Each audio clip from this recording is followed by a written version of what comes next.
아빠 집이라서 왔어요. 엄마가 저를 두고 사라졌어요.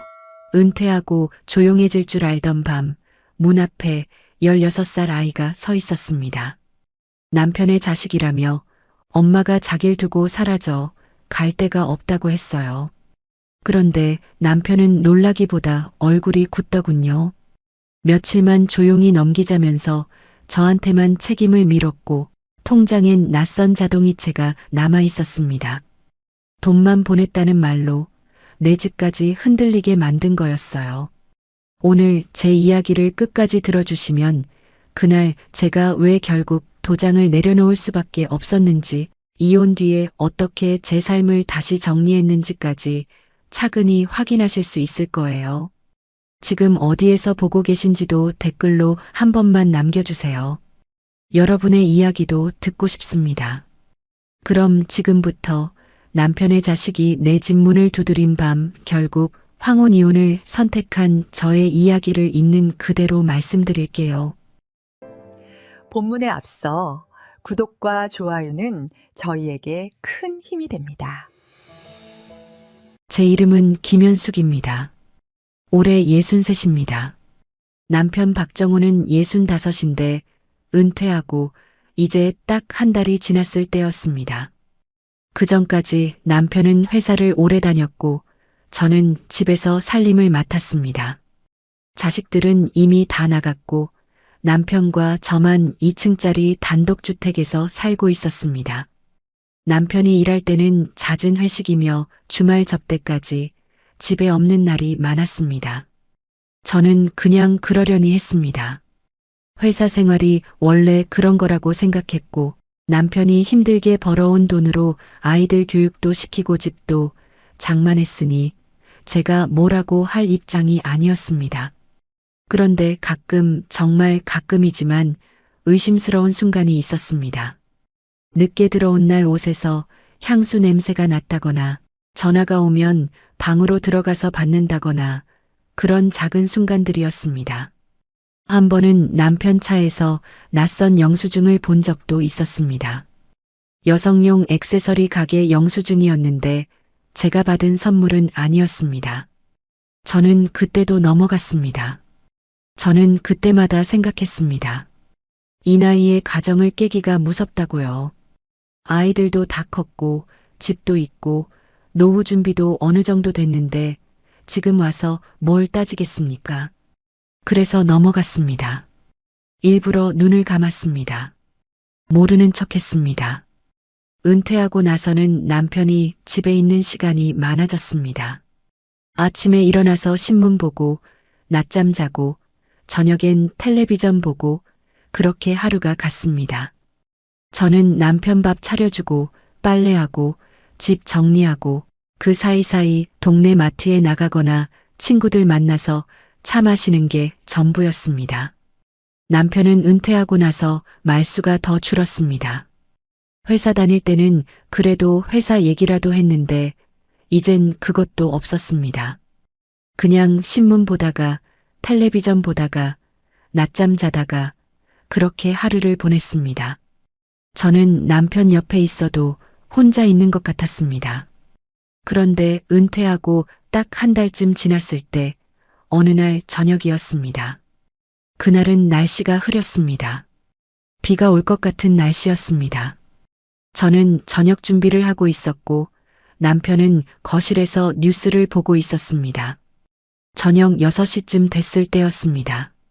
저는 부엌에서 된장찌개를 끓이고 있었습니다. 팔을 썰고 있었는데 초인종이 울렸습니다.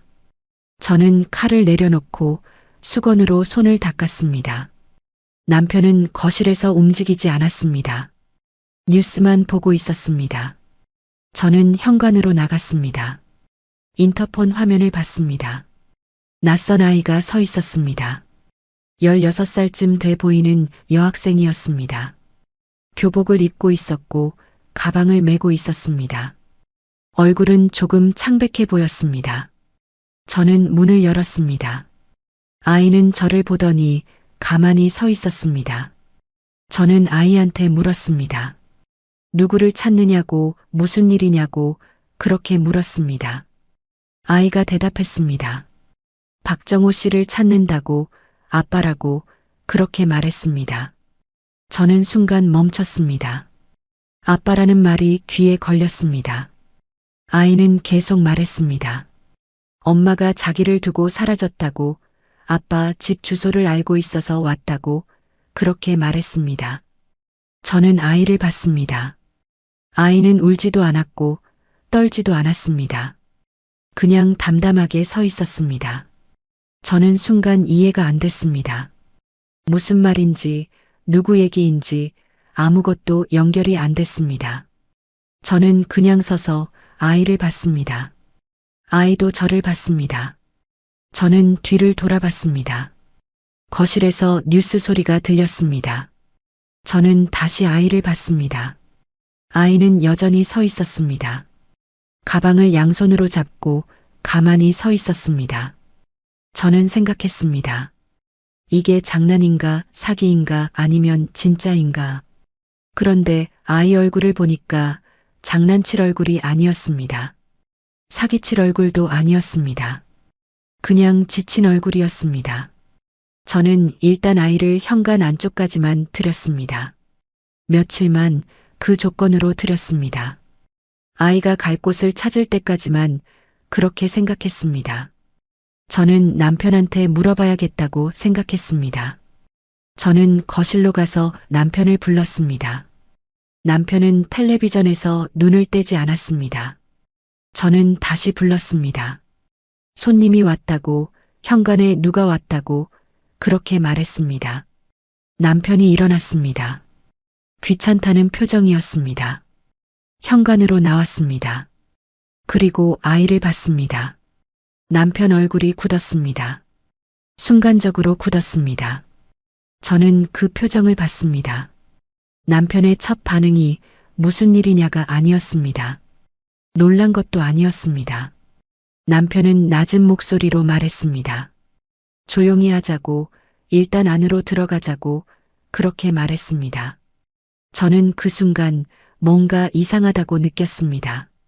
남편이 이 아이를 아는 것 같았습니다. 아니, 아는 정도가 아니라 이미 예상하고 있었던 것 같았습니다. 남편 목소리에 당황보다는 긴장이 섞여 있었습니다. 아이는 신발을 벗고 집 안으로 들어왔습니다. 운동화가 조금 낡았습니다. 저는 아이를 거실로 데려갔습니다. 남편은 잠깐 화장실에 간다고 했습니다. 저는 남편 뒷모습을 봤습니다. 남편 어깨가 조금 처져 있었습니다. 저는 아이를 소파에 앉혔습니다. 아이한테 물을 한 컵 줬습니다. 아이는 물을 마셨습니다. 천천히 마셨습니다. 저는 아이를 봤습니다. 아이는 주위를 둘러봤습니다. 거실 가구를, 벽에 걸린 사진들을 그렇게 둘러봤습니다. 남편이 화장실에서 나왔습니다. 얼굴을 씻은 것 같았습니다. 머리카락이 조금 젖어 있었습니다. 남편은 저를 방으로 불렀습니다. 저는 아이한테 잠깐만 있으라고 말하고 남편을 따라 안방으로 들어갔습니다. 남편은 문을 닫았습니다. 그리고 낮은 목소리로 말하기 시작했습니다. 저 아이가 자기 아이라고, 옛날에 있었던 일인데, 끝난 일이라고, 그런데 아이 엄마가 연락이 안 된다고, 그래서 아이가 찾아온 것 같다고 그렇게 설명했습니다. 저는 아무 말도 못했습니다. 머릿속이 하얘졌습니다. 남편 목소리가 들리긴 했는데 무슨 말인지 정확히 이해가 안 됐습니다. 귀에서 웅웅 소리가 났습니다. 저는 그냥 서서 남편을 봤습니다. 남편은 제 눈을 제대로 마주치지 못했습니다. 남편이 계속 말했습니다. 오래전 일이라고, 15년쯤 전이라고, 이미 정리된 일이라고, 아이 엄마한테 돈도 줬고 다 끝났는데 갑자기 아이가 나타난 거라고 그렇게 말했습니다. 남편 목소리가 조금씩 빨라졌습니다. 변명하는 것 같았습니다. 남편이 덧붙였습니다. 며칠만 재워주면 될 것 같다고, 아이 엄마가 다시 나타날 거라고 그렇게 말했습니다. 저는 남편을 봤습니다. 남편은 저를 보지 않고 창문을 봤습니다. 저는 물었습니다. 며칠이 얼마나 되는 거냐고, 정확히 언제까지냐고, 그렇게 물었습니다.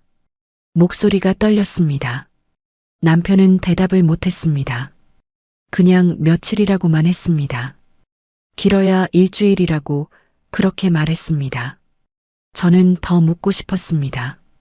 언제 있었던 일인지, 왜 지금까지 숨겼는지, 아이 엄마가 누구인지 그런 걸 묻고 싶었습니다. 그런데 입이 안 열렸습니다. 목에 뭔가 걸린 것 같았습니다. 저는 방에서 나왔습니다. 남편은 방에 남았습니다. 저는 거실로 갔습니다. 아이는 소파에 앉아 있었습니다. 가방을 무릎에 올려놓고 가만히 앉아 있었습니다. 저는 아이한테 물었습니다. 엄마가 언제 연락이 끊겼냐고, 어디로 가야 할지 아냐고, 그렇게 물었습니다. 아이가 대답했습니다. 엄마가 사흘 전부터 집에 안 들어왔다고, 전화도 안 받는다고, 그래서 엄마 핸드폰에 저장된 아빠 주소를 보고 왔다고, 그렇게 말했습니다. 아이 목소리는 떨리지 않았습니다. 그냥 사실만 말했습니다. 저는 아이한테 물었습니다. 다른 갈 곳은 없냐고, 친척이나 아는 사람은 없냐고, 그렇게 물었습니다. 아이가 대답했습니다. 없다고, 엄마가 사람들이랑 연락을 안 하는 편이라고, 그래서 아무도 모른다고, 그렇게 말했습니다. 저는 아이를 봤습니다. 아이는 눈물도 안 흘렸고, 목소리도 떨리지 않았습니다. 그냥 사실만 말했습니다. 저는 그게 더 이상했습니다.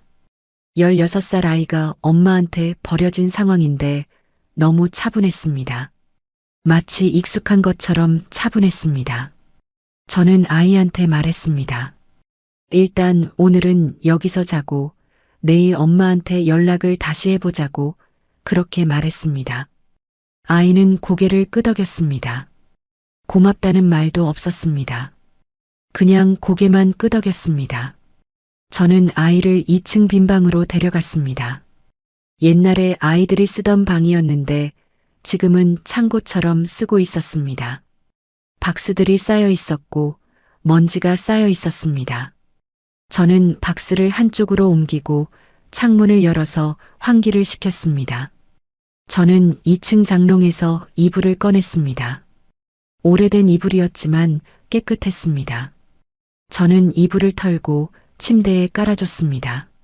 아이는 가방을 내려놓고 침대에 앉았습니다. 저는 아이한테 씻고 자라고 말했습니다. 수건도 줬습니다. 저는 방을 나와서 계단을 내려왔습니다. 남편은 거실에서 텔레비전을 보고 있었습니다. 뉴스가 나오고 있었습니다. 저는 남편 옆에 앉았습니다. 남편은 화면만 봤습니다. 저는 남편한테 물었습니다. 언제 있었던 일이냐고, 왜 지금까지 숨겼냐고, 그렇게 물었습니다. 남편이 대답했습니다. 15년 전쯤이라고, 그때 회사에서 힘들 때 실수로 그렇게 됐다고, 그런데 이미 정리했다고, 그렇게 말했습니다. 저는 정리가 뭐냐고 물었습니다. 남편은 돈으로 해결했다고, 아이 엄마가 알아서 키우기로 했다고, 그렇게 말했습니다. 저는 물었습니다.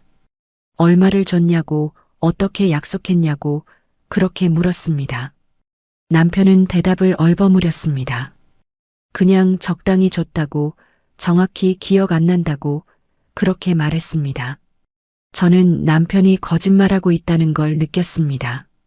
저는 더 이상 묻지 않았습니다. 물어봐야 답이 나올 것 같지 않았습니다.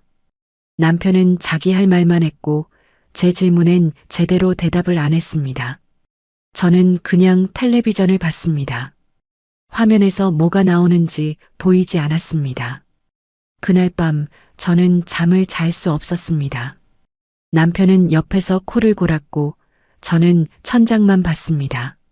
머릿속으로 여러 가지 생각이 지나갔습니다. 남편이 언제부터 저한테 거짓말을 했는지, 저는 왜 눈치를 못 챘는지, 이제 어떻게 해야 하는지, 그런 생각들이었습니다. 창밖에서 빗소리가 들렸습니다. 비가 내리기 시작했습니다. 저는 빗소리를 들으면서 2층 방에 있는 아이를 생각했습니다.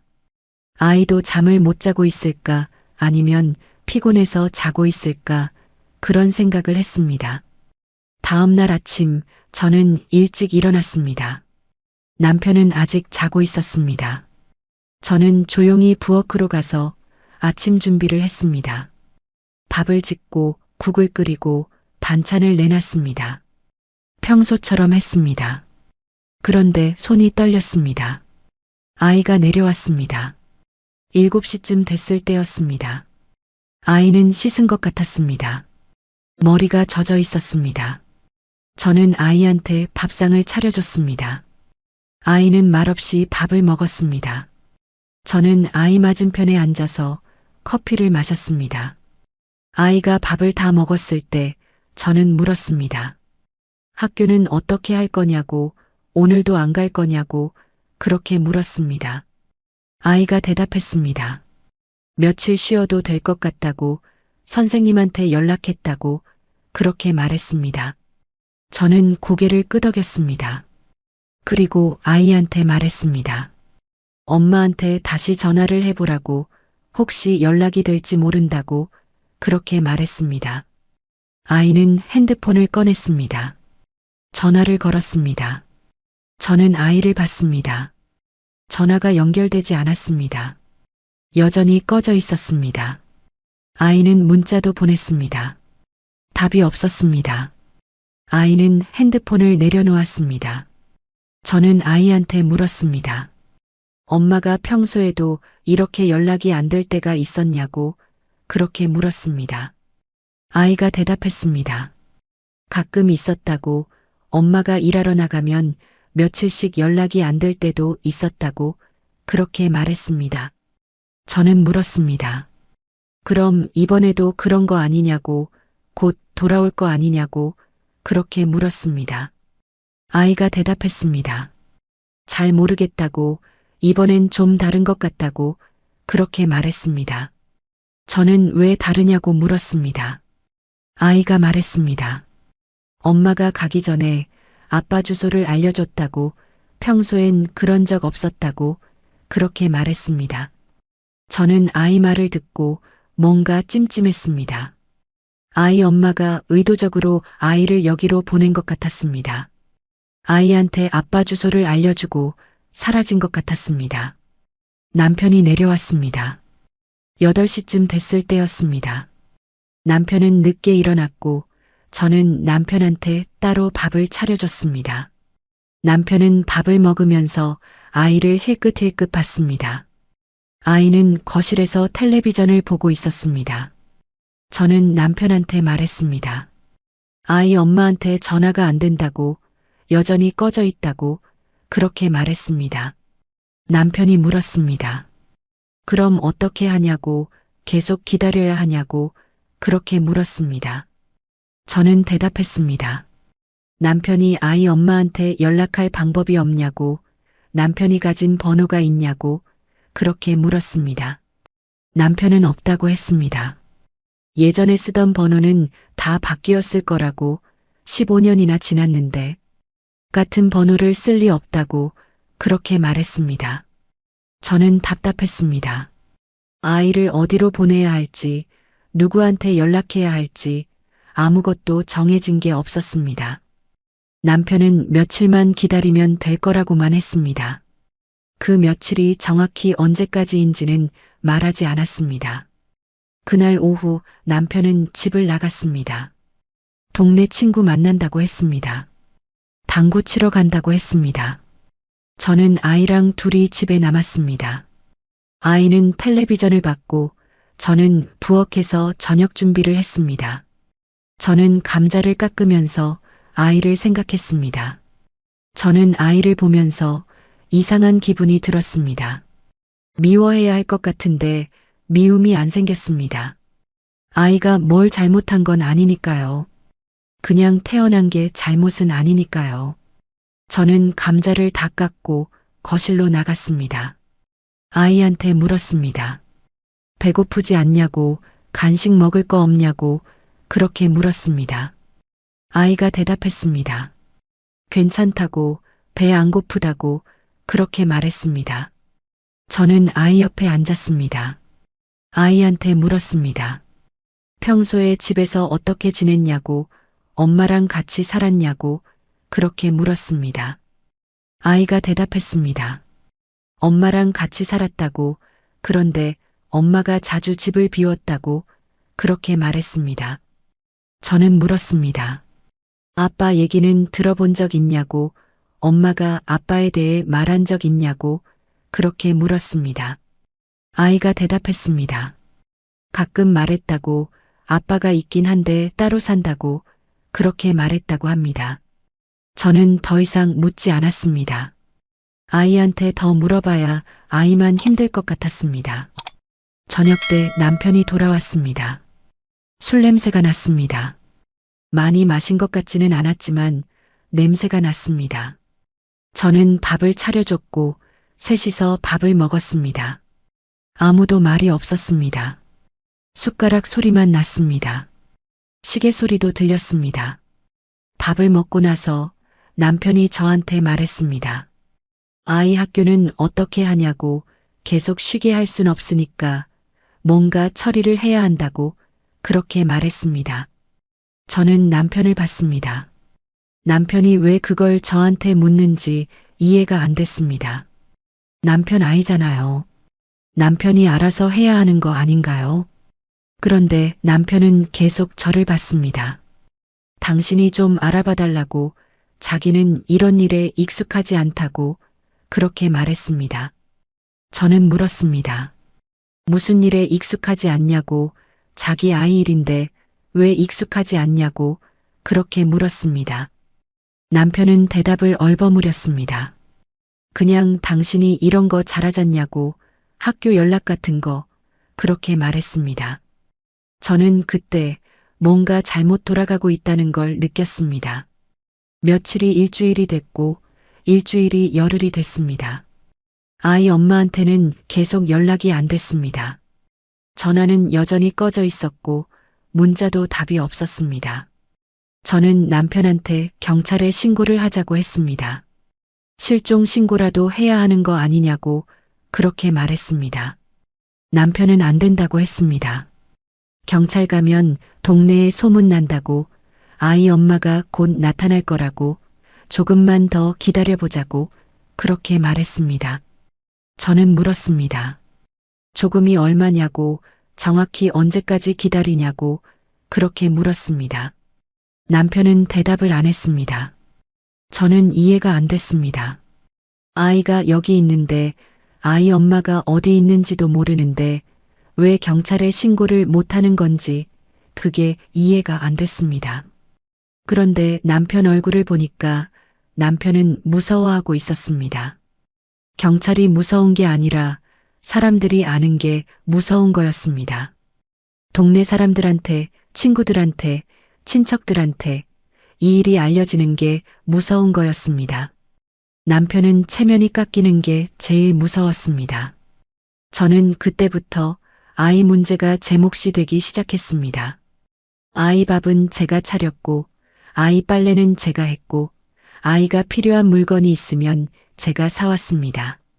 남편은 아침에 일어나서 신문 보고, 낮에는 나가고, 저녁에 돌아와서 밥 먹고, 그게 전부였습니다. 아이한테 말 한마디 안 했습니다. 아이는 학교에 가지 않았습니다. 저는 아이 학교에 전화를 해야 했습니다. 담임 선생님한테 사정을 설명하려고 했는데 뭐라고 설명해야 할지 말이 안 나왔습니다. 저는 그냥 아이가 몸이 안 좋아서 며칠 쉰다고만 말했습니다. 목소리가 떨렸습니다. 선생님이 물었습니다. 보호자가 누구냐고, 엄마냐고 그렇게 물었습니다. 저는 대답을 못했습니다. 저는 아이 엄마가 아니니까요. 그냥 아이 아빠 집에서 잠시 지내는 사람일 뿐이니까요. 저는 선생님한테 사정이 복잡하다고만 말하고 끊었습니다. 선생님은 나중에 다시 전화하겠다고 했습니다. 그날 저녁 남편이 집에 돌아왔을 때 저는 남편한테 말했습니다. 아이를 계속 이렇게 둘 순 없다고, 제대로 된 보호시설이나 상담센터를 알아봐야 한다고 그렇게 말했습니다. 남편이 대답했습니다. 그런데 가면 기록이 남는다고, 나중에 다 알려진다고, 그냥 집에서 조용히 있게 하면 된다고 그렇게 말했습니다. 저는 화가 났습니다. 조용히 있게 하는 게 뭐냐고, 아이가 사람인데 어떻게 그냥 숨겨둘 수 있냐고 그렇게 말했습니다. 남편은 목소리를 낮췄습니다.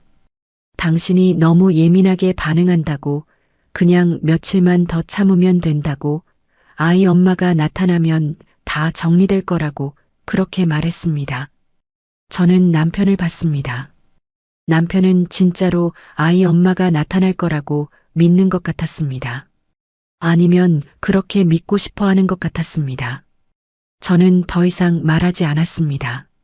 남편이랑 말해봐야 소용없다는 걸 알았습니다. 남편은 듣고 싶은 말만 듣고 보고 싶은 것만 봤습니다. 다음 날 저는 혼자 동네 주민센터에 갔습니다. 상담사한테 물어봤습니다. 미성년자 보호시설이 어디 있는지, 어떻게 연결하는지 그런 걸 물어봤습니다. 상담사는 친절했습니다. 여러 가지를 설명해 줬습니다. 상담사가 말했습니다. 신청서를 작성해야 하고, 보호자 확인이 필요하고, 몇 가지 서류가 필요하다고 그렇게 설명해 줬습니다. 저는 서류를 받아왔습니다. 여러 장이었습니다.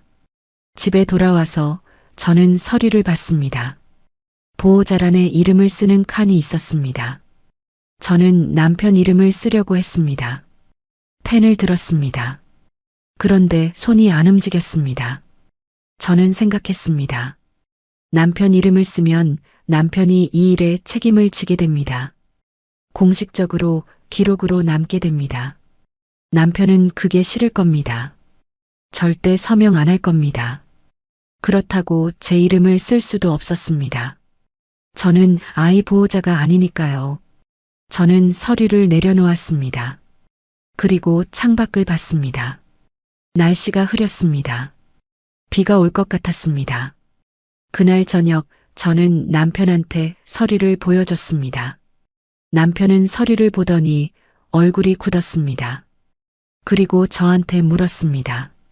왜 이런 걸 가져왔냐고, 누가 이런 거 하라고 했냐고 그렇게 물었습니다. 저는 대답했습니다. 아이를 제대로 보호하려면 이런 절차가 필요하다고, 주민센터에서 받아온 거라고 그렇게 말했습니다. 남편이 말했습니다. 이거 작성하면 다 기록에 남는다고, 동네 사람들이 다 알게 된다고, 그래서 안 된다고 그렇게 말했습니다. 저는 물었습니다. 그럼 어떻게 하냐고, 아이를 계속 이렇게 숨겨둘 거냐고 그렇게 물었습니다. 남편은 대답을 안 했습니다. 그냥 서류를 밀어냈습니다. 저는 서류를 다시 집어들었습니다. 이틀쯤 지나서 남편이 저한테 종이 한 장을 내밀었습니다. 학교에서 보낸 서류였습니다. 아이가 장기 결석 중이니까 보호자 확인과 동의가 필요하다는 내용이었습니다. 저는 서류를 봤습니다. 보호자 연락처를 쓰는 칸이 있었습니다. 그리고 그 칸에 남편 필기체로 제 이름과 제 전화번호가 이미 적혀 있었습니다. 저는 그 글씨를 봤습니다. 분명히 남편 필기체였습니다. 저는 남편을 봤습니다.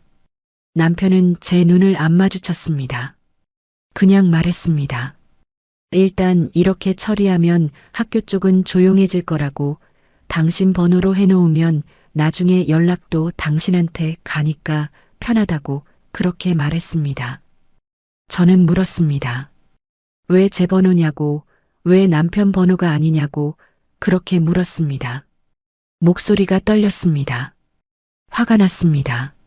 남편이 대답했습니다. 자기 번호로 하면 나중에 문제가 될 수 있다고, 당신은 그냥 임시 보호자 역할만 하면 되니까 괜찮다고 그렇게 말했습니다. 임시 보호자라는 말이 귀에 걸렸습니다. 저는 순간 제가 뭘 하고 있는지 이해가 됐습니다. 남편은 아이를 돕는 게 아니었습니다. 남편은 자기 과거를 정리하고 있었습니다. 그것도 제 이름으로 정리하고 있었습니다. 남편은 저를 방패로 쓰고 있었습니다. 저는 서류를 내려놓았습니다. 남편한테 말했습니다. 이건 제가 서명할 문제가 아니라고, 남편이 직접 해야 한다고 그렇게 말했습니다. 남편이 말했습니다. 당신이 한 번만 참아달라고, 당신이 제일 무난하다고, 아무도 의심 안 한다고 그렇게 말했습니다. 저는 그 말을 듣고 가슴이 답답했습니다. 제가 무난하다는 게, 제가 참을 거라는 게 남편한테는 당연한 거였습니다. 남편은 제가 항상 참아왔으니까 이번에도 참을 거라고 생각했습니다. 저는 방으로 들어갔습니다. 남편은 거실에 남았습니다. 저는 침대에 앉아서 서류를 다시 봤습니다. 제 이름이 적힌 칸을 봤습니다. 남편 필기체로 적힌 제 이름을 봤습니다. 그날 밤 저는 또 잠을 못 잤습니다. 남편은 옆에서 코를 골며 잤고 저는 천장을 봤습니다. 머릿속으로 생각했습니다. 제가 여기서 서명을 하면 저는 공식적으로 이 아이 보호자가 됩니다. 학교 기록에도 주민센터 기록에도 제 이름이 남습니다. 그런데 남편 이름은 어디에도 없습니다. 남편은 안전합니다. 남편은 자기 이름을 지웠습니다. 그리고 제 이름을 넣었습니다. 다음 날 아침 저는 아이한테 물었습니다. 학교에 다시 가고 싶은지 아니면 다른 곳으로 가고 싶은지 그렇게 물었습니다. 아이가 대답했습니다. 잘 모르겠다고, 엄마가 돌아오면 같이 가야 하는데 엄마가 안 돌아오면 어디로 가야 할지 모르겠다고 그렇게 말했습니다. 저는 아이를 봤습니다. 아이는 여전히 담담했습니다. 감정이 없는 건지 감정을 숨기는 건지 알 수 없었습니다. 아이는 16살인데 40살처럼 지쳐 보였습니다. 저는 아이한테 말했습니다. 엄마가 안 돌아와도 아이가 안전하게 지낼 곳을 찾을 거라고 그렇게 말했습니다. 아이는 고개를 끄덕였습니다. 믿는지 안 믿는지 알 수 없는 고개 끄덕임이었습니다. 그날 오후 남편이 또 서류를 가져왔습니다.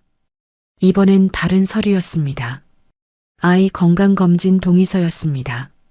학교에서 요구하는 서류였습니다. 남편은 서류를 제 앞에 놓고 말했습니다. 이것도 당신 이름으로 하면 된다고, 간단한 거라고 그렇게 말했습니다. 저는 서류를 보지 않았습니다. 남편을 봤습니다. 그리고 물었습니다. 언제까지 이렇게 할 거냐고, 모든 걸 제 이름으로 돌릴 거냐고 그렇게 물었습니다. 목소리가 떨렸습니다. 남편이 대답했습니다. 당신이 조금만 더 참으면 된다고, 아이 엄마가 나타나면 다 끝난다고 그렇게 말했습니다. 저는 물었습니다. 만약에 아이 엄마가 안 나타나면 어떻게 하냐고 그렇게 물었습니다. 남편은 대답을 안 했습니다. 그냥 서류만 봤습니다. 저는 그날 동네 상담센터에 전화를 했습니다. 미성년자 보호와 관련된 상담을 받고 싶다고, 예약을 잡고 싶다고 그렇게 말했습니다. 상담사가 물었습니다. 보호자가 누구냐고, 어떤 상황인지 간단히 설명해 달라고 그렇게 물었습니다. 저는 설명하려고 했습니다. 그런데 말이 안 나왔습니다. 뭐라고 설명해야 할지, 어디서부터 말해야 할지 아무것도 정리가 안 됐습니다. 저는 그냥 말했습니다. 복잡한 상황이라고, 직접 만나서 상담하고 싶다고 그렇게 말했습니다. 상담사는 다음 주 화요일 오전 10시로 예약을 잡아줬습니다. 저는 전화를 끊고 달력을 봤습니다. 다음 주 화요일까지 엿새가 남았습니다. 저는 달력에 동그라미를 쳤습니다. 그날 저녁 남편이 집에 돌아왔을 때 저는 남편한테 말했습니다.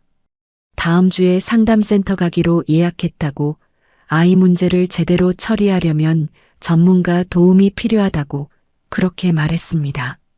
남편 얼굴이 굳었습니다. 그리고 말했습니다.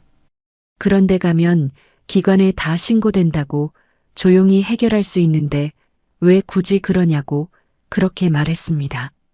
저는 대답했습니다. 조용히 해결하는 게 뭐냐고, 아이를 숨겨두는 게 해결이냐고 그렇게 말했습니다.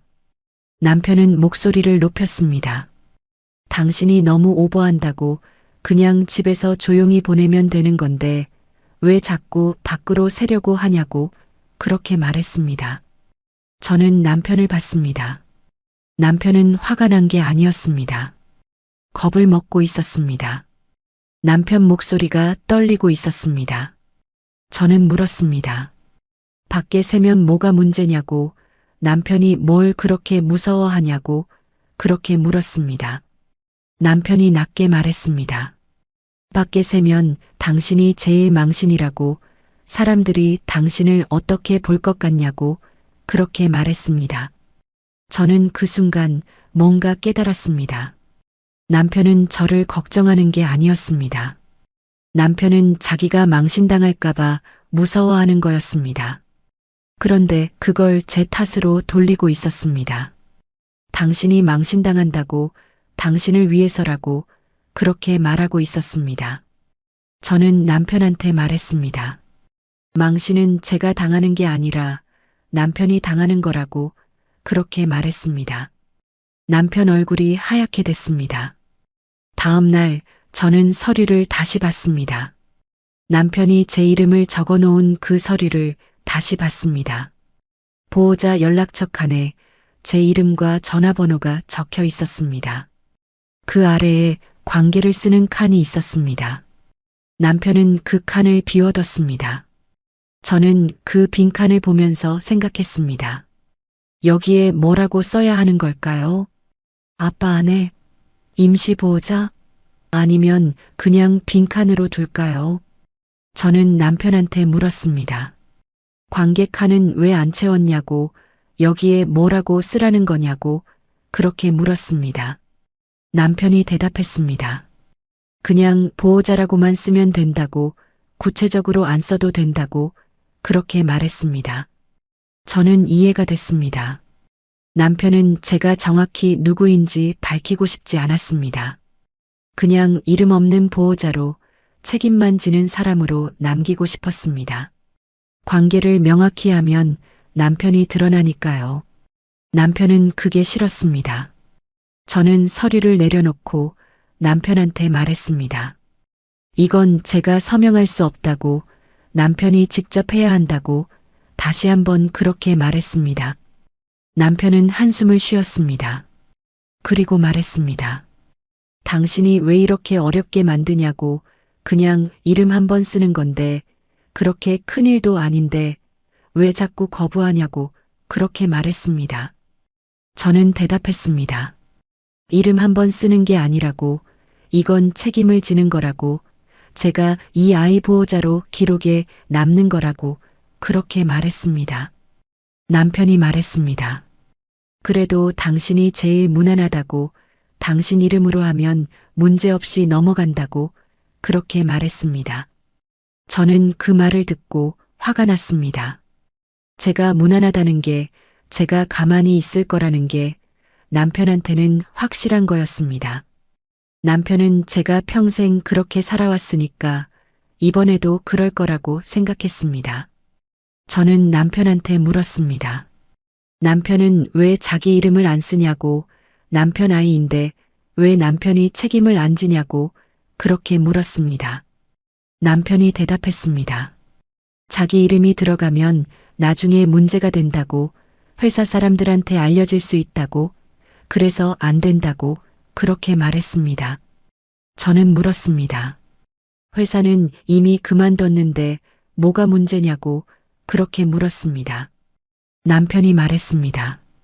회사 사람들이랑 아직 연락하고 지낸다고, 동호회도 있고 모임도 있다고, 거기서 이런 얘기 나가면 끝이라고 그렇게 말했습니다. 남편은 진짜로 무서워하고 있었습니다. 저는 남편을 봤습니다. 남편은 체면을 지키고 싶었습니다. 사람들 앞에서 괜찮은 사람으로 남고 싶었습니다.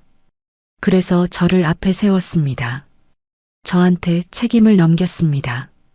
저는 더 이상 말하지 않았습니다. 말해봐야 소용없을 것 같았습니다.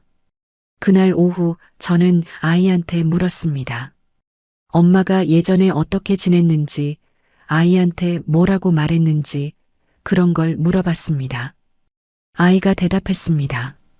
엄마는 자주 집을 비웠다고, 일한다고 나가는데 언제 돌아올지 모를 때가 많았다고 그렇게 말했습니다. 저는 물었습니다. 엄마가 일은 뭘 했냐고, 어디서 일했냐고 그렇게 물었습니다. 아이가 대답했습니다. 잘 모르겠다고, 엄마가 자세히 말해주지 않았다고, 그냥 일하러 간다고만 했다고 그렇게 말했습니다. 저는 또 물었습니다. 엄마가 아빠 얘기를 한 적 있냐고, 뭐라고 말했냐고 그렇게 물었습니다. 아이가 대답했습니다. 엄마가 가끔 말했다고, 아빠한테서 돈을 받았으니까 아빠한테 가면 된다고 그렇게 말했다고 합니다. 저는 그 말을 듣고 아이 엄마가 어떤 생각을 했는지 알 것 같았습니다. 아이 엄마는 아이를 남편한테 떠넘기려고 했습니다. 돈을 받았으니 당연히 아빠가 책임져야 한다고 생각했습니다. 저는 물었습니다. 아빠한테 온 게 처음이냐고 그렇게 물었습니다. 아이가 대답했습니다. 처음이라고, 엄마가 주소는 알려줬는데 가본 적은 없다고 그렇게 말했습니다. 저는 물었습니다. 주소를 언제 알려줬냐고 그렇게 물었습니다. 아이가 대답했습니다. 사라지기 며칠 전에 알려줬다고, 갑자기 종이에 써서 줬다고 그렇게 말했습니다. 저는 아이 말을 듣고 확신했습니다. 아이 엄마는 계획적으로 사라진 겁니다. 아이한테 주소를 알려주고 아빠한테 가라고 하고 사라진 겁니다. 저는 아이를 보면서 복잡한 기분이 들었습니다. 아이는 16살인데 엄마한테도 아빠한테도 제대로 된 보호를 못 받았습니다. 그냥 둘 사이에서 혼자 컸습니다. 아이는 사랑받지 못했습니다. 저는 아이한테 물었습니다. 여기서 계속 지내고 싶은지 아니면 다른 곳으로 가고 싶은지 그렇게 물었습니다. 아이가 대답했습니다. 잘 모르겠다고, 엄마가 돌아오면 엄마랑 같이 있어야 하는데 엄마가 안 돌아오면 어디로 가야 할지 모르겠다고 그렇게 말했습니다. 저는 아이한테 말했습니다. 엄마가 안 돌아와도 아이가 안전하게 지낼 수 있는 곳을 찾을 거라고, 제가 도와줄 거라고 그렇게 말했습니다. 아이는 고개를 끄덕였습니다. 그런데 표정은 변하지 않았습니다. 저는 아이가 믿는 건지 안 믿는 건지 알 수 없었습니다. 그날 저녁 남편이 또 서류를 가져왔습니다. 이번엔 아이 병원 진료 동의서였습니다. 학교에서 요구하는 서류였습니다. 남편은 서류를 제 앞에 놓고 말했습니다. 이것도 당신 이름으로 하면 된다고, 간단한 거니까 그냥 서명만 하면 된다고 그렇게 말했습니다. 저는 서류를 밀어냈습니다. 남편한테 말했습니다. 이제 더 이상 제 이름으로 안 한다고, 남편이 직접 하라고 그렇게 말했습니다. 남편이 말했습니다. 당신이 왜 이렇게 고집을 부리냐고, 그냥 한 번만 더 해주면 되는데 그렇게 어려운 일이냐고 그렇게 말했습니다. 저는 대답했습니다. 한 번이 두 번 되고 두 번이 세 번 되는 거라고, 이미 제 이름이 학교 기록에 들어갔는데 이제 병원 기록까지 들어가면 저는 공식적으로 이 아이 보호자가 되는 거라고 그렇게 말했습니다. 남편이 말했습니다. 그게 뭐가 문제냐고, 일시적인 거잖냐고, 아이 엄마 나타나면 다 정리되는 거잖냐고 그렇게 말했습니다. 저는 물었습니다. 만약에 아이 엄마가 안 나타나면 어떻게 하냐고, 그러면 제가 평생 이 아이 보호자로 남는 거냐고 그렇게 물었습니다. 남편은 대답을 안 했습니다. 그냥 서류만 봤습니다. 저는 그날 혼자 생각을 정리했습니다. 남편은 아이를 돕는 게 아니었습니다. 남편은 자기 과거를 정리하고 있었습니다. 그것도 제 이름으로 정리하고 있었습니다. 남편은 보호자가 되고 싶지 않았습니다. 기록에 남고 싶지 않았습니다. 사람들이 아는 게 무서웠습니다. 그래서 저를 앞에 세웠습니다. 저는 남편한테 이용당하고 있었습니다. 35년을 같이 살았는데 남편은 저를 방패로 쓰고 있었습니다. 다음 날 저는 주민센터에 다시 갔습니다. 상담사한테 물어봤습니다. 만약에 보호자가 거짓으로 등록되면 어떻게 되냐고, 법적으로 문제가 되냐고 그렇게 물어봤습니다. 상담사가 설명해 줬습니다. 보호자는 법적 책임이 있다고, 아이한테 무슨 일이 생기면 보호자가 책임을 진다고 그렇게 설명해 줬습니다. 그리고 만약에 거짓 정보로 등록하면 나중에 문제가 될 수 있다고, 법적으로 처벌받을 수도 있다고 그렇게 덧붙였습니다. 저는 상담사한테 감사하다고 말하고 주민센터를 나왔습니다. 집에 돌아오는 길에 저는 생각했습니다. 제가 이 서류에 서명을 하면 저는 법적으로 이 아이 보호자가 됩니다. 아이한테 무슨 일이 생기면 제가 책임을 집니다. 남편은 아무 책임이 없습니다. 그런데 남편은 아이 친아버지입니다. 남편이 책임을 져야 합니다. 저는 집에 도착해서 남편한테 말했습니다. 보호자 서류는 남편이 직접 작성하라고, 제 이름은 더 이상 쓰지 말라고 그렇게 말했습니다. 남편이 말했습니다. 당신이 한 번만 참아달라고, 당신이 제일 무난하다고 그렇게 말했습니다. 저는 남편을 봤습니다. 그리고 말했습니다. 제가 무난한 게 아니라 남편이 비겁한 거라고 그렇게 말했습니다. 남편 얼굴이 굳었습니다. 남편은 더 이상 말하지 않았습니다. 그날 밤 저는 또 잠을 못 잤습니다. 남편이 옆에서 코를 골았고 저는 생각했습니다. 제가 지금 뭘 하고 있는지, 어디까지 참아야 하는지 그런 생각을 했습니다. 창밖에서 바람 소리가 들렸습니다. 저는 바람 소리를 들으면서 결정을 내렸습니다. 더 이상 남편한테 끌려다니지 않겠다고, 제 기준으로 살겠다고 그렇게 결정했습니다. 상담센터 예약일이 다가왔습니다. 저는 화요일 오전 10시에 센터로 갔습니다. 남편한테는 친구 만난다고 말하고 나왔습니다. 아이는 집에 두고 왔습니다. 혼자 가는 게 나을 것 같았습니다. 상담사는 중년 여성이었습니다. 부드러운 인상이었습니다. 저를 보더니 편하게 앉으라고 했습니다. 저는 의자에 앉았습니다. 손이 떨렸습니다. 상담사가 물었습니다. 어떤 상황인지 설명해 달라고, 천천히 말해도 된다고 그렇게 말했습니다. 저는 처음부터 설명했습니다. 남편한테 16살 아이가 찾아왔다는 것, 아이 엄마가 사라졌다는 것, 남편이 아이를 제대로 보호하지 않는다는 것, 그런 걸 설명했습니다. 말을 하면서 목이 메었습니다. 상담사가 물었습니다. 보호자가 누구냐고, 법적으로 누가 책임을 지고 있냐고 그렇게 물었습니다. 저는 대답했습니다. 아직 정해지지 않았다고, 남편은 자기 이름을 쓰기 싫어한다고, 저한테 제 이름을 쓰라고 한다고 그렇게 말했습니다. 상담사 얼굴이 굳었습니다. 그리고 말했습니다. 그건 안 된다고, 친부가 있는데 다른 사람이 보호자가 될 수 없다고, 법적으로 문제가 될 수 있다고 그렇게 설명해 줬습니다. 상담사 목소리가 단호했습니다. 저는 상담사한테 물었습니다. 그럼 어떻게 해야 하냐고, 남편이 계속 거부하면 어떻게 하냐고 그렇게 물었습니다. 상담사가 설명해 줬습니다. 친부가 보호자 역할을 거부하면 아이를 보호시설로 연결할 수 있다고, 그런데 그러려면 친부가 직접 신청을 해야 한다고 그렇게 말했습니다. 저는 물었습니다. 만약에 친부가 신청을 안 하면 어떻게 되냐고 그렇게 물었습니다. 상담사가 대답했습니다.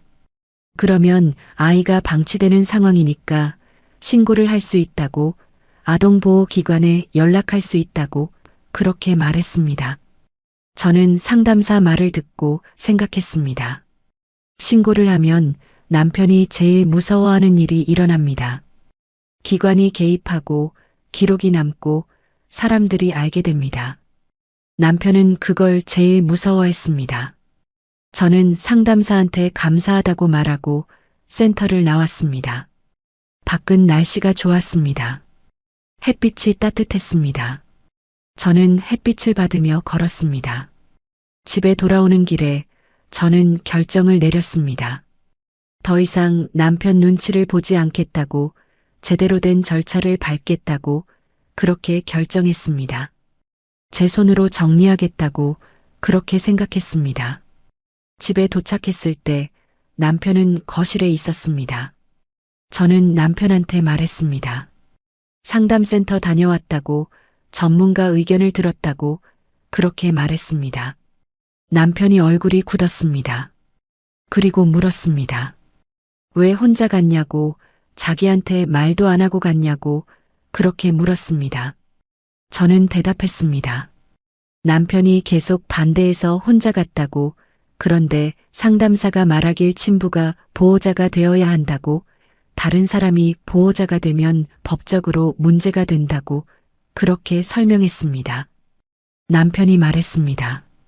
그런 건 나중에 생각하면 된다고, 일단 지금은 조용히 넘어가야 한다고 그렇게 말했습니다. 저는 물었습니다. 언제까지 조용히 넘어갈 거냐고, 아이가 여기 온 지 벌써 한 달이 됐는데 아이 엄마는 연락도 없는데 언제까지 기다릴 거냐고 그렇게 물었습니다. 목소리가 떨렸습니다. 남편은 대답을 안 했습니다. 저는 남편한테 말했습니다. 다음 주까지 남편이 직접 보호자 서류를 작성하라고, 안 그러면 제가 신고하겠다고 그렇게 말했습니다. 남편 얼굴이 하얗게 됐습니다. 그리고 말했습니다. 당신이 미쳤냐고, 신고하면 다 끝이라고, 동네 사람들이 다 알게 된다고 그렇게 말했습니다. 저는 대답했습니다. 그게 뭐가 문제냐고, 남편이 책임을 지면 되는 거 아니냐고 그렇게 말했습니다. 남편이 말했습니다. 책임을 지는 게 문제가 아니라 소문이 나는 게 문제라고, 사람들이 뭐라고 할지 생각해 보라고 그렇게 말했습니다. 저는 남편을 봤습니다. 남편은 진짜로 사람들 눈이 무서웠습니다. 아이보다 저보다 사람들 눈이 더 무서웠습니다. 남편은 사람들 앞에서 괜찮은 사람으로 남고 싶었습니다. 저는 더 이상 말하지 않았습니다. 방으로 들어가서 문을 닫았습니다. 저는 침대에 앉아서 창밖을 봤습니다. 해가 지고 있었습니다. 그날 밤 저는 남편 서류를 뒤졌습니다. 남편이 잠든 사이 조용히 서재로 가서 서랍을 열었습니다. 저는 남편이 뭘 숨기고 있는지 확인하고 싶었습니다. 남편은 옛날 서류들을 잘 버리지 않는 사람이었습니다. 통장 사본, 카드 명세서, 계약서, 그런 것들이 다 남아 있었습니다. 저는 그 서류들을 하나씩 봤습니다. 날짜를 확인했습니다. 15년 전쯤 남편이 말했던 그 시기를 찾았습니다. 그리고 찾았습니다. 남편 통장에서 소액 이체 기록을 찾았습니다. 매달 50만 원씩 1년 동안 이체된 기록이었습니다. 받는 사람 이름은 모르는 이름이었습니다. 저는 그 기록을 봤습니다. 손이 떨렸습니다. 저는 그 기록을 봤습니다. 그리고 생각했습니다. 남편은 끝났다고 말했습니다. 정리했다고 말했습니다. 그런데 기록은 남아 있었습니다. 남편은 거짓말을 했습니다. 저는 더 찾아봤습니다. 문자 기록은 없었습니다. 남편이 핸드폰을 자주 바꿔서 오래된 문자는 남아있지 않았습니다. 그런데 이메일 기록이 있었습니다. 남편 컴퓨터를 켰습니다. 남편은 이메일을 거의 안 지우는 사람이었습니다. 저는 15년 전 메일함을 열었습니다. 그리고 찾았습니다. 아이 엄마한테 보낸 메일이었습니다. 내용은 간단했습니다. 돈을 보냈으니 확인하라는 내용, 연락하지 말라는 내용, 그런 내용이었습니다. 남편 이메일 주소로 보낸 메일이었습니다. 저는 메일을 읽으면서 남편이 어떻게 이 일을 처리했는지 알 수 있었습니다. 남편은 돈으로 정리했습니다. 그리고 연락을 끊었습니다. 아이 엄마한테도 아이한테도 아무 관심이 없었습니다. 남편은 그냥 돈으로 해결했습니다. 저는 컴퓨터를 끄고 서재를 나왔습니다. 남편은 여전히 자고 있었습니다. 코를 골고 있었습니다. 저는 남편을 봤습니다. 35년을 같이 살았는데 저는 남편을 모르고 있었습니다. 다음 날 아침 저는 남편한테 물었습니다. 15년 전에 돈을 보낸 기록이 있다고, 왜 끝났다고 거짓말을 했냐고 그렇게 물었습니다. 남편이 당황했습니다. 그리고 물었습니다. 어떻게 알았냐고, 왜 서류를 뒤졌냐고 그렇게 물었습니다. 저는 대답했습니다. 뒤진 게 아니라 확인한 거라고, 남편이 거짓말을 해서 확인한 거라고 그렇게 말했습니다. 남편이 말했습니다. 그건 옛날 일이라고, 지금이랑 상관없다고 그렇게 말했습니다. 저는 물었습니다. 상관없으면 왜 숨겼냐고, 왜 끝났다고 거짓말했냐고 그렇게 물었습니다. 남편은 대답을 안 했습니다. 그냥 신문만 봤습니다. 저는 남편한테 말했습니다. 남편은 아이를 돕는 게 아니라 자기 과거를 숨기려고 하는 거라고, 그것도 제 이름으로 숨기려고 하는 거라고 그렇게 말했습니다. 남편이 말했습니다. 당신이 오해하고 있다고, 자기는 그냥 조용히 해결하려는 거라고 그렇게 말했습니다. 저는 대답했습니다. 조용히 해결하는 게 아니라 자기만 안전하게 빠지려는 거라고 그렇게 말했습니다. 남편은 더 이상 말하지 않았습니다. 그날 오후 남편이 나갔습니다. 저는 아이한테 물었습니다. 엄마가 예전에 남편한테 돈을 받았는지 아냐고, 그런 얘기 들어본 적 있냐고 그렇게 물었습니다. 아이가 대답했습니다.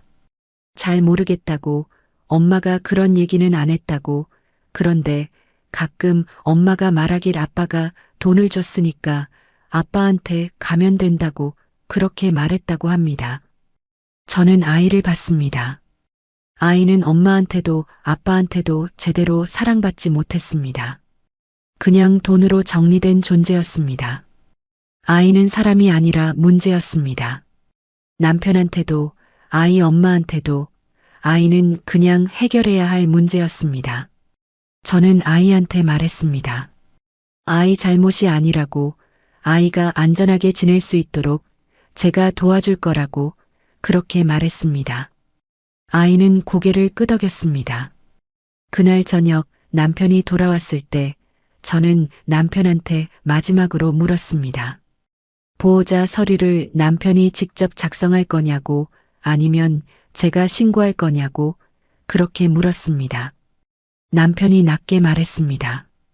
밖에 세면 당신이 제일 망신이라고, 사람들이 당신을 어떻게 볼 것 같냐고 그렇게 말했습니다.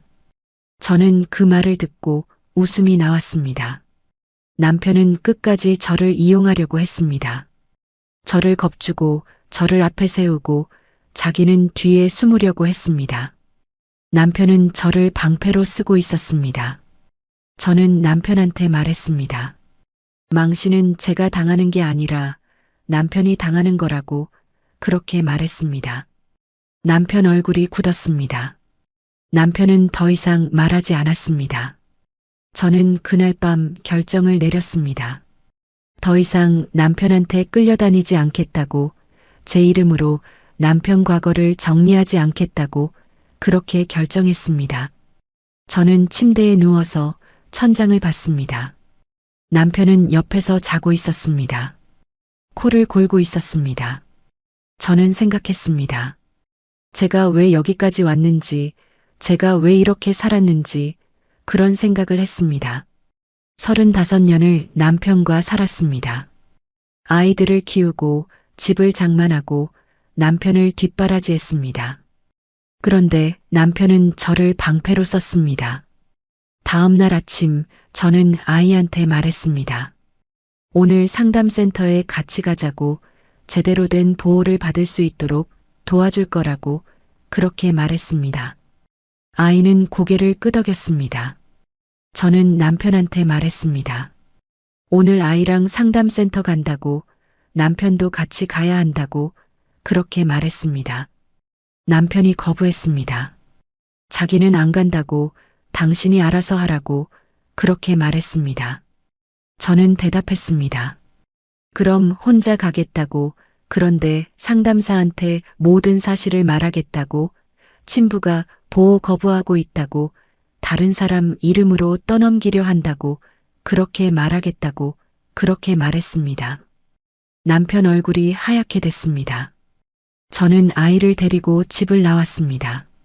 남편은 따라오지 않았습니다. 문 앞에서 남편이 저를 봤습니다. 저는 남편을 보지 않았습니다. 그냥 현관문을 닫았습니다. 상담센터에 도착해서 저는 상담사한테 모든 걸 설명했습니다. 아이 아빠가 보호를 거부하고 있다는 것, 다른 사람 이름으로 서류를 작성하려 한다는 것, 아이가 제대로 된 보호를 못 받고 있다는 것, 그런 걸 설명했습니다. 말을 하면서 울컥했습니다. 눈물이 났습니다. 상담사가 말했습니다. 이건 아동방임에 해당한다고, 신고를 할 수 있다고 그렇게 말했습니다. 상담사가 저한테 물었습니다. 신고를 원하냐고 그렇게 물었습니다. 저는 물었습니다. 신고를 하면 어떻게 되냐고 그렇게 물었습니다. 상담사가 설명했습니다. 아동보호기관이 개입한다고, 친부와 면담을 하고 아이 보호 방안을 결정한다고, 필요하면 보호시설로 연결할 수도 있다고 그렇게 설명했습니다. 저는 아이를 봤습니다. 아이한테 물었습니다. 괜찮겠냐고, 이렇게 진행해도 괜찮겠냐고 그렇게 물었습니다. 아이가 대답했습니다. 괜찮다고, 어차피 엄마도 안 돌아오고 아빠도 원하지 않는 것 같으니까 그냥 다른 곳으로 가는 게 나을 것 같다고 그렇게 말했습니다. 저는 아이 말을 듣고 가슴이 아팠습니다. 16살 아이가 이렇게 담담하게 말하다니, 얼마나 많이 포기했을까, 얼마나 많이 상처받았을까 그런 생각이 들었습니다. 저는 상담사한테 말했습니다.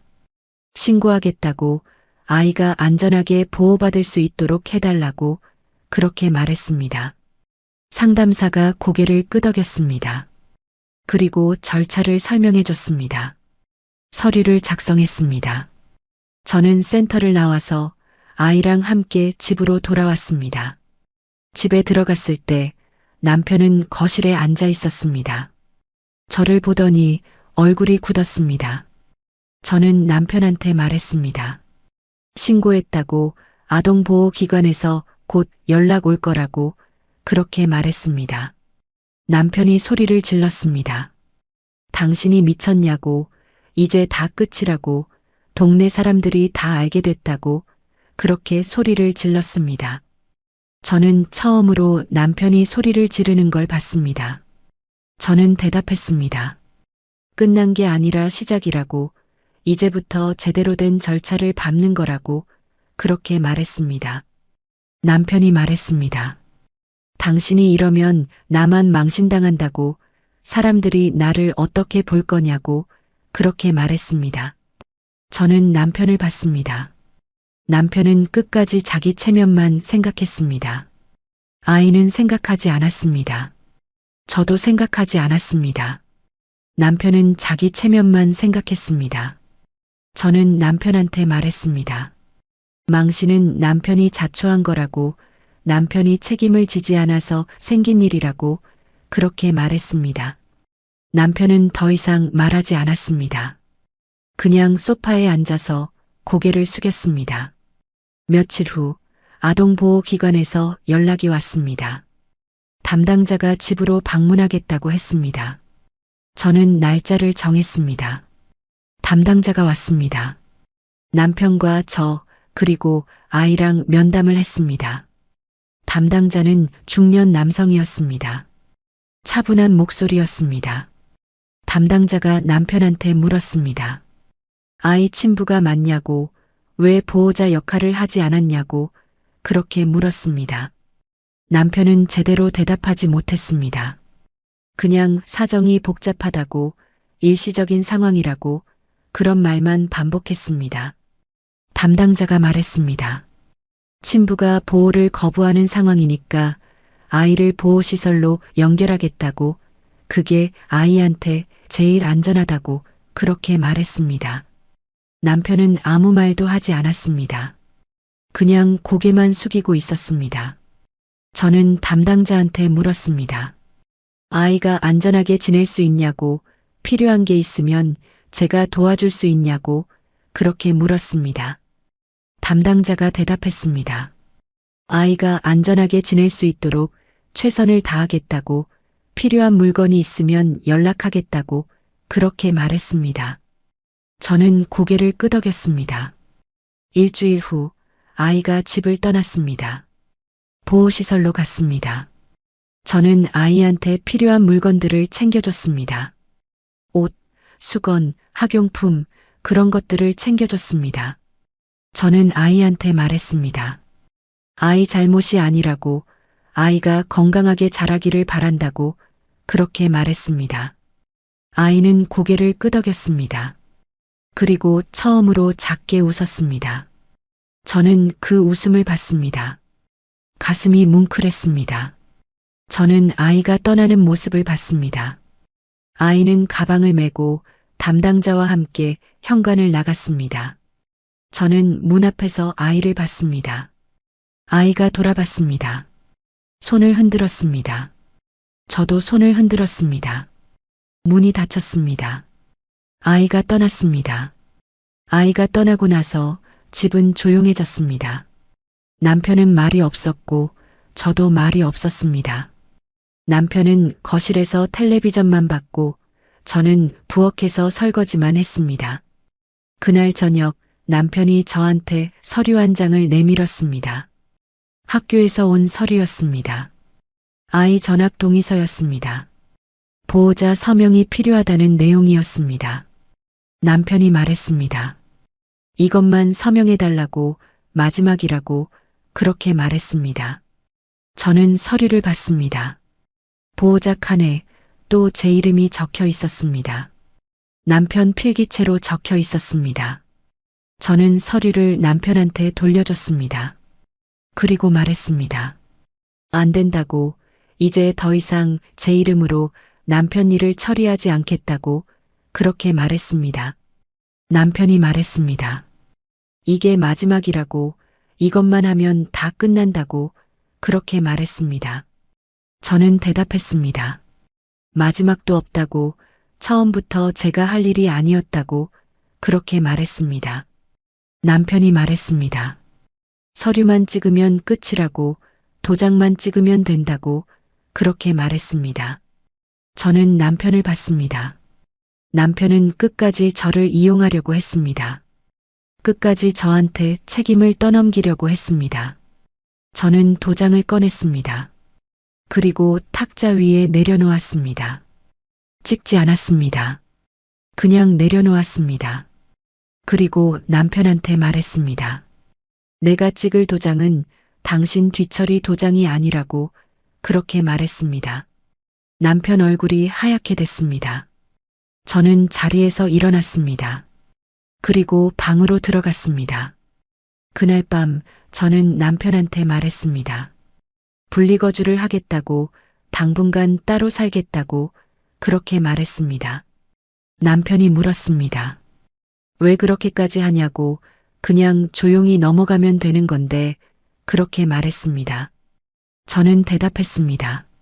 조용히 넘어가는 게 아니라 제대로 정리하는 거라고, 저는 더 이상 남편 뒤에서 방패가 되지 않겠다고 그렇게 말했습니다. 남편은 더 이상 말하지 않았습니다. 다음 날 저는 짐을 쌌습니다. 많지 않았습니다. 옷 몇 벌, 책 몇 권, 그게 전부였습니다. 제 인생이 가방 하나에 들어갔습니다. 저는 친구 집에 잠시 머물기로 했습니다. 친구는 흔쾌히 허락해줬습니다. 친구는 물어보지 않았습니다. 그냥 이불을 깔아주고 차를 끓여줬습니다. 집을 나올 때 남편은 거실에 앉아 있었습니다. 저를 보지 않았습니다.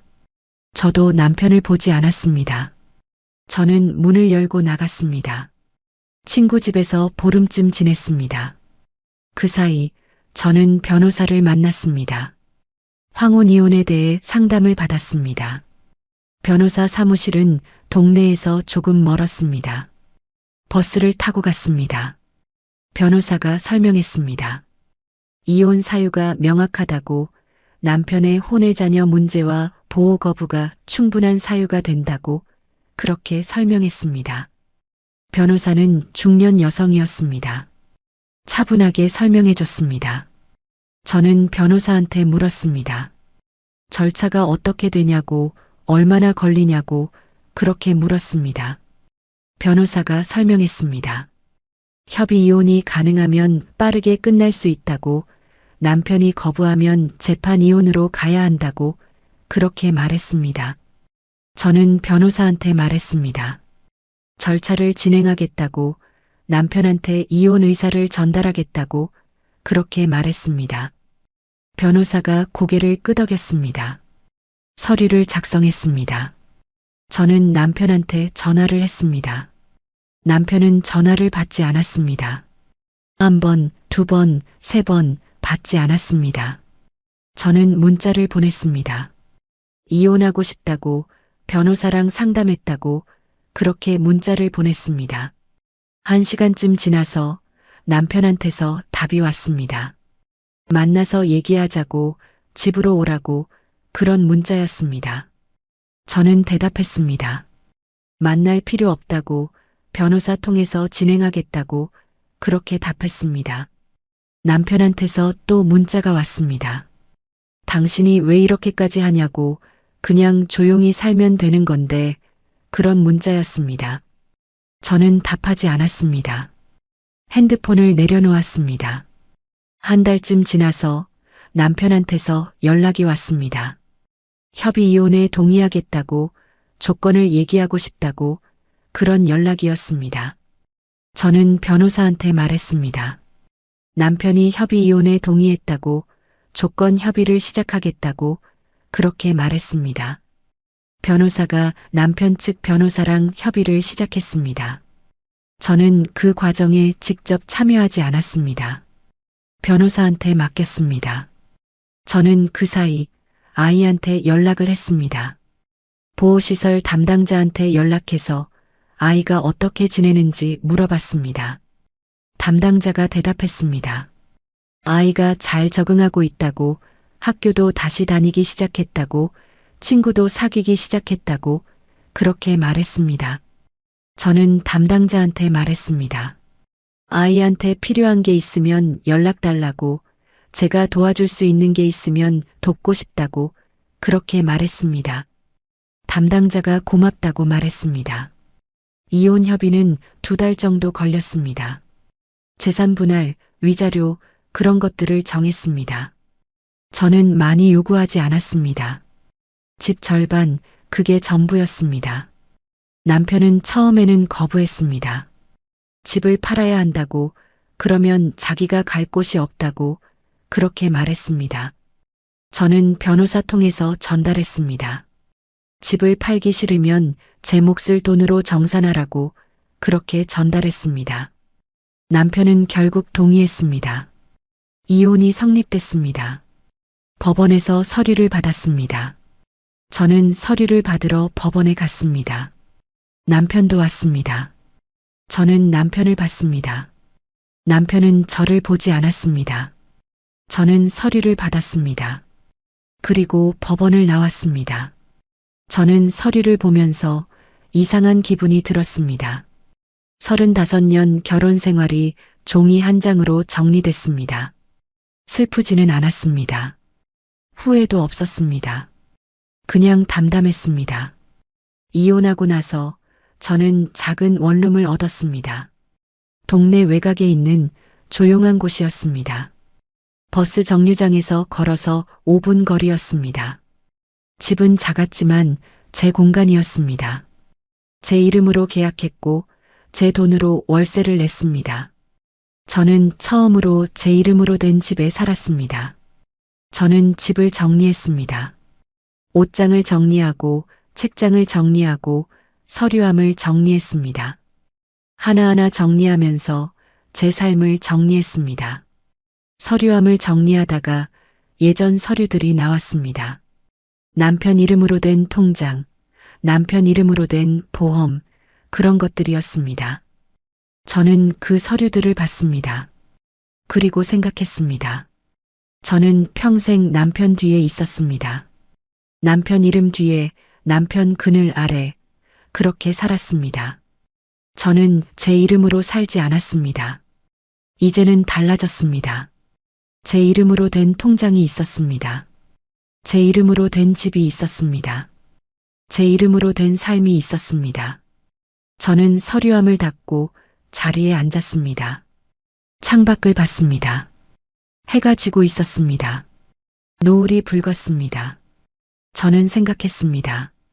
완전히 달라진 건 돈이 아니었습니다. 집도 아니었습니다. 완전히 달라진 건 제 기준이었습니다. 예전에는 남편 기준으로 살았습니다. 남편이 원하는 게 뭔지, 남편이 싫어하는 게 뭔지, 그게 제 기준이었습니다. 저는 남편이 원하는 대로 살았습니다. 남편이 편한 대로 살았습니다. 이제는 달라졌습니다. 제가 원하는 게 뭔지, 제가 싫어하는 게 뭔지, 그게 제 기준이었습니다. 저는 더 이상 누구 뒤에 서지 않았습니다. 누구 이름으로 살지 않았습니다. 제 이름으로, 제 기준으로 그렇게 살았습니다. 몇 달 후 아이한테서 연락이 왔습니다. 보호시설 담당자가 전화를 했습니다. 아이가 저한테 감사하다는 말을 전하고 싶다고 그렇게 말했습니다. 저는 담당자한테 말했습니다. 아이한테 전해달라고, 아이 잘못이 아니라고, 아이가 건강하게 자라기를 바란다고 그렇게 전해달라고 말했습니다. 담당자가 대답했습니다. 전하겠다고, 그리고 아이가 요즘 학교도 잘 다니고 친구도 사귀고 그렇게 지낸다고 그런 말을 해줬습니다. 저는 전화를 끊고 창밖을 봤습니다. 봄이 오고 있었습니다. 나무에 잎이 돋기 시작했습니다. 저는 생각했습니다. 제가 옳은 선택을 했는지 잘한 건지 그건 잘 모르겠습니다. 그런데 한 가지는 확실했습니다. 저는 더 이상 누구 뒤에 숨지 않았습니다. 제 이름으로, 제 기준으로, 제 선택으로 그렇게 살았습니다. 그게 옳은지 틀린지는 모르겠습니다. 그냥 제 삶이었습니다. 제가 선택한 삶이었습니다. 저는 원룸 창가에 앉아서 정리된 서류함을 봤습니다. 제 이름이 적힌 서류들을 봤습니다. 제 통장, 제 집, 제 삶, 그런 것들을 봤습니다. 그리고 생각했습니다. 완전히 달라진 건 돈이 아니라 제 기준이었다고 그렇게 생각했습니다. 여러분은 어떠신가요? 누군가의 이름 뒤에서 살아본 적 있으신가요? 그리고 그 이름에서 벗어나 본 적 있으신가요? 저는 이제 알 것 같습니다. 가장 무서운 건 혼자 사는 게 아니라 내 이름을 잃고 사는 거였다는 거리요. 다는 거리요. 다는 거리요. 다는 거리요. 다는 거리요. 다는 거리요. 다는 거리요. 다는 거리요. 다는 거리요. 다는 거리요. 다는 거리요. 다는 거리요. 다는 거리요. 다른 거리요. 다른 거리요. 다른 거리요. 다른 거리요. 다른 거리요. 다른 거리요. 다른 거리요. 다른 거리요. 다른 거리요.